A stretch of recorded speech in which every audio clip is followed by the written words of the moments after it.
Once upon a time, there was a king who had 3 sons. 2 of his sons were smart and clever, but the third was so soft-spoken and naive that he was called a fool. The king was old and felt it was time to pass away, but he didn't know which son he should leave the kingdom to. So he said to his sons, "The one who goes out into the world and brings me the finest rug will be king after I die."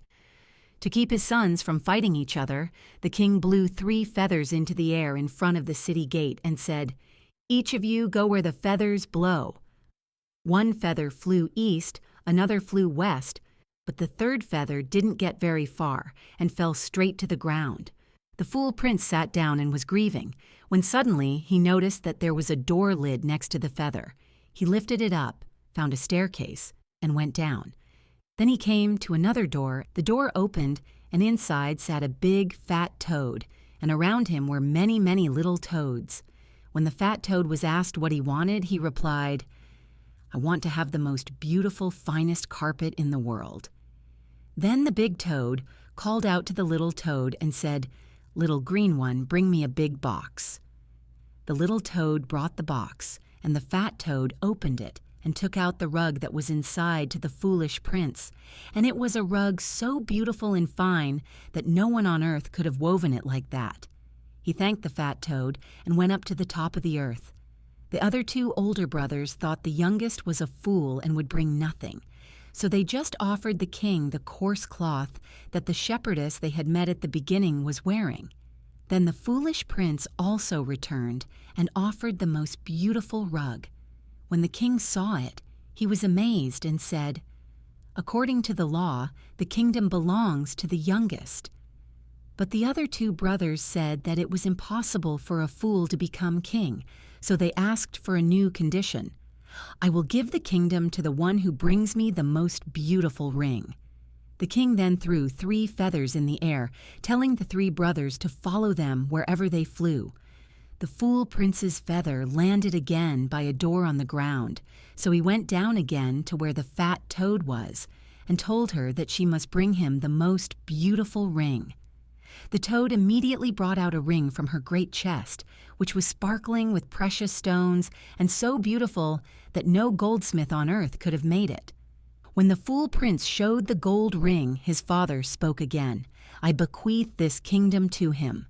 The 2 brothers continued to tease the king until finally the king made a 3rd condition.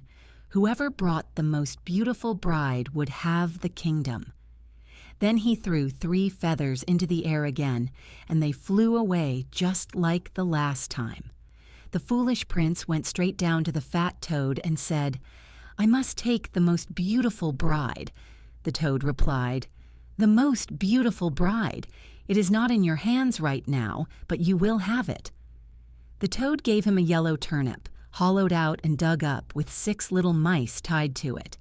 Then the foolish prince said very sadly, "What can I do with this?"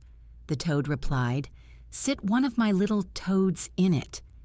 The foolish prince picked up one of his little toads as he could find and sat him in the yellow carriage. As soon as he sat in it, the little toad turned into a very beautiful girl, the turnip into a carriage, and the 6 little mice into horses. They climbed into the carriage, and the fool prince kissed her and took her to the king. His brothers took no pains at all to find beautiful brides, and brought the first peasant maidens they met. The king said, "After my death, the 3rd shall inherit the kingdom." But the 2 older brothers again shouted at the king's ears and demanded that the first preference should be given to the bride who could jump through a ring hung in the middle of the hall. They thought that the peasant maidens were strong enough and would do it well, but that the frail ones would die running. The old king again gave his permission. Then the beautiful maiden, whom the fool had brought with him, jumped through the hoop as lightly as a roe deer, and now all opposition ceased.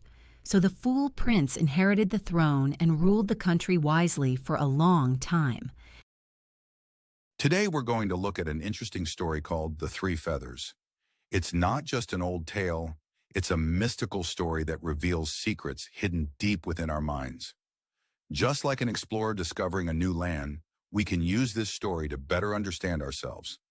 Jung believed that there is an area of the mind called the unconscious as well as the conscious mind, like the visible and invisible parts of an iceberg. The unconscious influences our thoughts, feelings, and behaviors without us even realizing it. The story of the three feathers is about three brothers. The first and second sons are clever and practical, but the youngest is called the fool and is laughed at by everyone. But this fool is the real hero of the story. In the story, feathers are an important symbol that leads us to the world of the unconscious. Where the feather is blown away by the wind, it represents the entrance to the unconscious. The fool prince follows the feather down into the depths of the earth, where he meets the toad. The toad may seem gross and unpleasant at first, but it actually symbolizes the positive energy and wisdom hidden within us. With the help of the toad, the foolish prince obtains a beautiful rug, a wonderful ring, and a beautiful bride. These treasures represent precious gifts that we can obtain by exploring and understanding our unconscious mind. The rug symbolizes Mother Earth, which gives us a sense of security and comfort.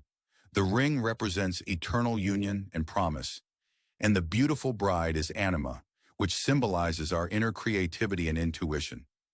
Anima is a feminine archetype that resides in the male unconscious that can guide us to a richer, more balanced life. The story of the three feathers teaches us how important it is to explore the unconscious without fear. It can take us to places that feel unpleasant and dark, but it also holds incredible power to grow and transform us. Be brave like the fool prince and explore the world of the unconscious, where you'll find treasures beyond your wildest dreams. Now let's go deeper into the story. The king commands his three sons to flap their feathers and find the most beautiful rug, ring, and bride. The first and second sons bring back items that are easy to find, but Prince Fool follows the feather to a toad in the ground. The toad uses his magical powers to help the foolish prince solve three tasks. The fool eventually inherits the throne, and the story ends happily ever after. Let's take a closer look at some of the important symbols in the story. The feather is light and free-flying, representing the freedom of our thoughts and imagination. When the feather falls to the ground, it symbolizes entering the world of the unconscious. The toad is a special animal that can live both on land and in water, representing the connection between consciousness and unconsciousness, reality and imagination. The toad is also a symbol of transformation. Just as a tadpole transforms into a frog, we can grow through inner transformation. The rug symbolizes a space that gives us a sense of comfort and security. Jung saw the rug as a symbol of Mother Earth, which represents an underlying force that protects and nurtures us. The round shape of the ring symbolizes eternity and wholeness. Rings also represent union and promise. Like a wedding ring, we can become more whole by connecting with our unconscious. The beautiful bride symbolizes anima, the feminine archetype that resides in the male unconscious. Anima represents our emotions, intuition, and creativity. When the fool prince gets the beautiful bride, it means that we can live a richer, more balanced life by connecting with anima. The Three Feathers is not just an entertaining tale. It contains valuable wisdom that helps us explore the hidden world within us and understand ourselves more deeply.